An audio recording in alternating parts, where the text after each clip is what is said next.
या मठाचं एक वैभव म्हणून या हत्तीकडे बघितलं जायचं आणि या सर्व गोष्टीमध्ये परत आणण्यामध्ये निश्चितपणे आपण सगळ्यांनी एकजुटता आणि एकत्रितरित्या ज्याप्रमाणे ही ताकद दाखवली गेल्या 3-4 दिवसामध्ये त्याच पद्धतीने आपण एकत्रित राहून हे जोपर्यंत परत येत नाही तोपर्यंत ही लढा आहे असंच ठेवावं लागेल आणि आम्हाला सगळ्यांचा एकच ध्येय आहे की आमची जी माधुरी हत्ती आहे ती परत यावी। या हत्तीच्या संदर्भात काही निगेटिव्हनेस पसरवण्याचा प्रयत्न केला आणि जिथं फॅसिलिटी चांगली आहे तिथं ते जे व्यवस्था होऊ दे असं काही लोकांचं म्हणणं आहे किंवा वंतारा त्या प्रशासनाचं म्हणणं आहे। पण निश्चितपणे आमच्याकडं सुद्धा आम्ही आज जर नुसतं या माधुरी हत्तीसाठी आणण्यासाठी जर एवढे लोक आम्ही जर रस्त्यावर उतरत असेल तर त्याची निगा घ्यायला सुद्धा आम्ही मस्त समर्थ आहोत।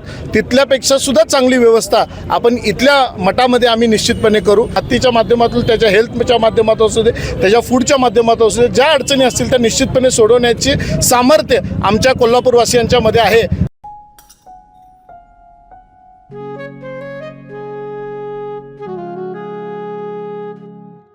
बाबा आज येताना बासुंदी घेऊन या ना। अगं कालच आपण आईचा वाढदिवस होता म्हणून आणली होती ना। ऐकलं गोकुळची बासुंदी पुन्हा खावीशी वाटतेय। खरं सांगू मलाही खावीशी वाटतेय। पुन्हा पुन्हा खावीशी वाटणारी गोकुळ बासुंदी। नांदणीतील जैन मठातील महादेवी उर्फ माधुरी या हत्तीनीला गुजरातमधील वनतारामध्ये नेण्यात आलं। यानंतर संपूर्ण कोल्हापूर जिल्ह्याबरोबरच देशभरातून संतप्त प्रतिक्रिया उमटायला खऱ्या अर्थानं सुरुवात झालेली आहे। आज कोल्हापुरात नांदणी ते कोल्हापूर जिल्हाधिकारी कार्यालय असा सुमारे 45 किलोमीटर मूक पदयात्रा काढण्यात आलेली आहे। यामध्ये विविध क्षेत्रातील मान्यवर असतील, लोकप्रतिनिधी असतील, जैन समाजाबरोबरच सर्व धर्मीयांचे बांधव जे आहेत हे या पदयात्रेमध्ये सहभागी झालेले आहेत।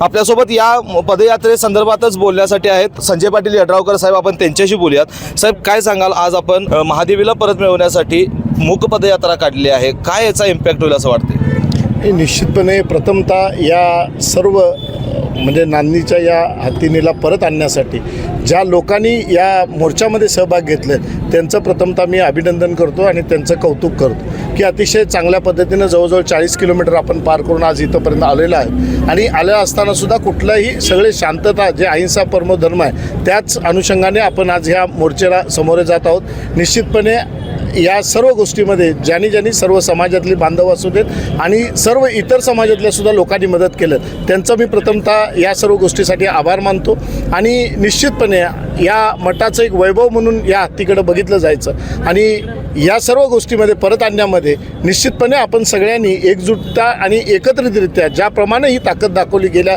3-4 दिवसामध्ये त्याच पद्धतीने आपण एकत्रित राहून हे जोपर्यंत परत येत नाही तोपर्यंत ही लढा आहे असंच ठेवावं लागेल।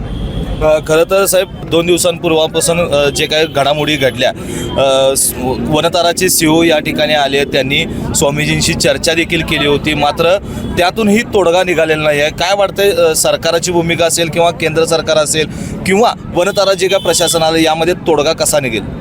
केंद्र शासनाचा आणि शासनाचा ह्यामध्ये कुठलाही भाग नाही आहे। हा न्यायप्रविष्ट बाब असल्यामुळे या सर्व गोष्टीमध्ये आपण बघत असताना काही लिमिटेशन्स महाराजींच्या माध्यमातून सुद्धा असेल आणि वंताराच्या माध्यमातून सुद्धा असेल। या पद्धतीनं परवाच वंताराने एक स्टेप पॉझिटिव्ह दाखवून ते सुद्धा इथं महाराजींना भेटले, महाराजींच्याबरोबर चर्चा केली आणि काय यातनं मार्ग काढू शकतो हे प्रामाणिकपणे बघण्याचा त्यांचा पण दृष्टिकोन आहे आणि आम्हाला सगळ्यांचा एकच ध्येय आहे की आमची जी माधुरी हत्ती आहे ती परत यावी।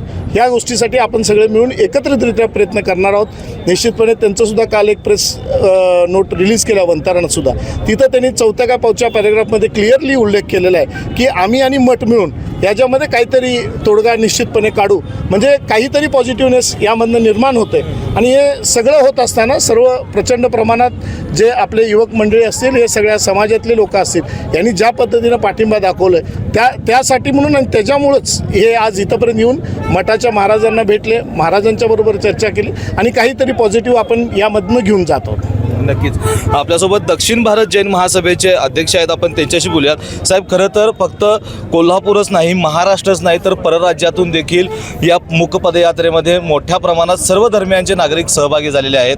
काय वाटते, सर्वोच्च न्यायालयाची जी काही पुढची पायरी असणार आहे आपल्या आंदोलनाची कशी असणार आहे? आम्ही आता आज तर सर्व म्हणजे महाराष्ट्र कर्नाटकातून सर्व धर्मीय लोकांनी याला पाठिंबा दिला आहे. त्यामुळे ह्याचं एक सरकारवर किंवा सर्व यंत्रणेवर एक प्रेशर येईल. नक्कीच आम्ही सर्वजण या सुप्रीम कोर्टात सुद्धा आता रिव्ह्यू पिटिशनच्याद्वारे आम्ही दक्षिण भारत जैन सभा आणि मठ हे सर्व मिळून आम्ही त्यात परत एंट्री करतो आहे आणि त्या माध्यमातून वंतारान जे पॉझिटिव्ह आम्ही सपोर्ट करतो म्हणजे त्या माध्यमातून त्याची प्रक्रिया लवकरात लवकर करून आमचे माधुरी कशी लवकरात लवकर इथं परत येईल. कारण ते आमच्या सर्व समाजाचा अस्मितेचा प्रश्न आणि कोल्हापूर जिल्ह्याचा सर्व समाजानं सुद्धा त्याला आपला स्वतःचा अस्मितेचा प्रश्न केलेला आहे. तो आम्ही नक्की आणल्याशिवाय थांबणार नाही कोणत्याही स्वरूपात. आणि एक गोष्ट मला क्लिअर करायची आहे की या हत्तीच्या संदर्भात काही निगेटिव्हनेस पसरवण्याचा प्रयत्न केला आणि जिथं फॅसिलिटी चांगली आहे तिथं ते जे व्यवस्था होऊ दे असं काही लोकांचं म्हणणं आहे किंवा वंतारा त्या प्रशासनाचं म्हणणं आहे. पण निश्चितपणे आमच्याकडं सुद्धा आम्ही आज जर नुसतं या माधुरी हत्तीसाठी आणण्यासाठी जर एवढे लोक आम्ही जर रस्त्यावर उतरत असेल तर त्याची निगा घ्यायला सुद्धा आम्ही मस्त समर्थ आहोत. तिथल्यापेक्षा सुद्धा चांगली व्यवस्था आपण इथल्या मठामध्ये आम्ही निश्चितपणे करू. जे म्हणजे ज्या संस्थांना जिथं अडचण असेल की या प्राणी ज्या जपतात त्या संस्थांना अडचण असेल तर निश्चितपणे त्यांनी आम्हाला त्याच्याबाबत गाईडलाईन्स द्यावी. ते निश्चितपणे मठाच्या माध्यमातून आणि आम्ही सर्व बांधवांच्या मदतीनं निश्चितपणे ते सोडवण्याचा सुद्धा प्रयत्न करू. पण जो आता तिथं जाऊन करण्यापेक्षा तो इथं येऊन आम्ही आमच्या पद्धतीनं सगळं त्याला प्रिकॉशन्स घेऊन ज्या अडचणी आहेत त्या निश्चितपणे हत्तीच्या माध्यमातून त्याच्या हेल्थच्या माध्यमातून असू दे त्याच्या फूडच्या माध्यमातून असू दे ज्या अडचणी असतील त्या निश्चितपणे सोडवण्याची सामर्थ्य आमच्या कोल्हापूरवासियांच्या मध्ये आहे आणि ते निश्चितपणे आम्ही पेलू. फक्त ते आमच्याकडे येणं आणि त्याचे प्रोटोकॉल्स आम्हाला दिले तर निश्चितपणे ते पालन करून मठ निश्चितपणे चांगल्या पद्धतीनं त्याचं पालन करू शकतो. कारण आज त्यांचा रेशो बघितला तर एक हत्तीच्या मागं 1.5 एकर आहे. आमच्या मठाच्याकडे एकच हत्ती आहे आणि आमचं जवळजवळ 4 ते 5 हजार एकर आमच्याकडं मठाकडं त्याची प्रॉपर्टी आहे. पण निश्चितपणे हे करत असताना आम्ही चांगल्या पद्धतीनं त्याचं संगोपन अजून चांगल्या पद्धतीने करू शकतो आणि त्याच अनुषंगाने जे गाईडलाईन्स देतील ज्या प्राणी संघटनेनं सुद्धा ज्या अडचणी असतील त्या सोडवून सुद्धा आम्ही करण्याच्या दृष्टिकोनातून या मठाच्या माध्यमातून प्रयत्न करू. खरं तर पेटा ही जी काही प्राणी जपणारी संस्था आहे या संस्थेनं पण असं म्हटलं आहे की तिचा वापर जो आहे तो बाहेर फिरवण्यासाठी केला जात होता किंवा दक्षिणा किंवा भिक्षा मागण्यासाठी केला जात होता. अशा प्रकारचे देखील आरोप त्यांनी केलेले आहेत. दुसरीकडे वनतारा म्हणते की ते हत्तीनीच्या पायाला इजा झालेली आहे, फ्रॅक्चर आहेत, अशा प्रकारचंही त्यांनी सांगितलेलं आहे आपल्या ह्याच्यातून. नाही आता हे जे आपण हत्तीचं जे सोशलायझेशन झालेलं म्हणजे बाहेर येऊन लोकांच्यात मिसळणं आणि हे जर त्यांना चुकीचं वाटत असेल तर निश्चितपणे त्याच्या माध्यमातून सुद्धा आपण ज्या प्रिकॉशन्स असतील त्या घेतल्या जाईल. जे आमचं जे म्हणजे मठाचं जे एक पावित्र्य असतं आणि जे आमच्या समाजामध्ये आणि ज्या रूढी परंपरेनं आमच्याकडे आले जवळजवळ 40 वर्ष हा हत्ती आमच्याकडे होता किंवा आमच्या परंपरेनं ह्या ज्या आमच्या सणामध्ये त्याचा वापर होतो हे सगळ्या करण्याच्या दृष्टिकोनातनं आणि हाय पॉवर कमिटीनं सुद्धा त्याच्यासाठी निर्बंधात सूट दिलेली आहेत. तर अशा पद्धतीनं काही मार्ग काढून काही कायदेशीर त्रुटी आहेत त्यामध्ये त्यासुद्धा निश्चितपणे सोडवण्याच्या माध्यमातून या सगळ्या गोष्टींचा व्यवस्थित एकत्रीकरण करून चांगल्या पद्धतीनं त्याला घेऊन आपण संगोपन चांगल्या पद्धतीनं करायचं हा एक उद्देश ठेवून सगळ्यांनी प्रयत्न करावे लागेल.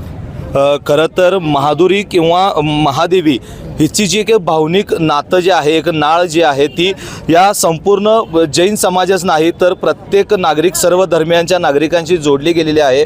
त्यामुळंच ज्याप्रमाणे वनतारा असेल किंवा प्राणी जपणारी संस्था असेल यांच्याप्रमाणे ज्या काही गाईडलाईन्स असतील मार्गदर्शन असेल त्या मार्गदर्शनाप्रमाणेच त्या हत्तीनीची आम्ही काळजी घेऊ आणि आमच्या ज्या काही भावनिक नाळ आहे किंवा आमच्या परंपरा रूढी परंपरा आहेत त्या जपण्याचं काम देखील आम्हाला करणं महत्त्वाचं आहे आणि या सगळ्या आम्ही त्याची पाळणूक आमच्याकडून केली जाईल.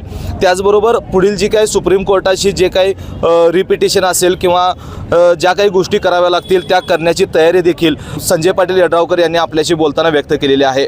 व्हिडिओ जर्नलिस्ट सचिन वरेकरसह मी सद्दाम अली, KK न्यूज कोल्हापूर. अशाच नवनवीन अपडेट पाहण्यासाठी आमच्या KK न्यूज चॅनेलला सबस्क्राईब करा.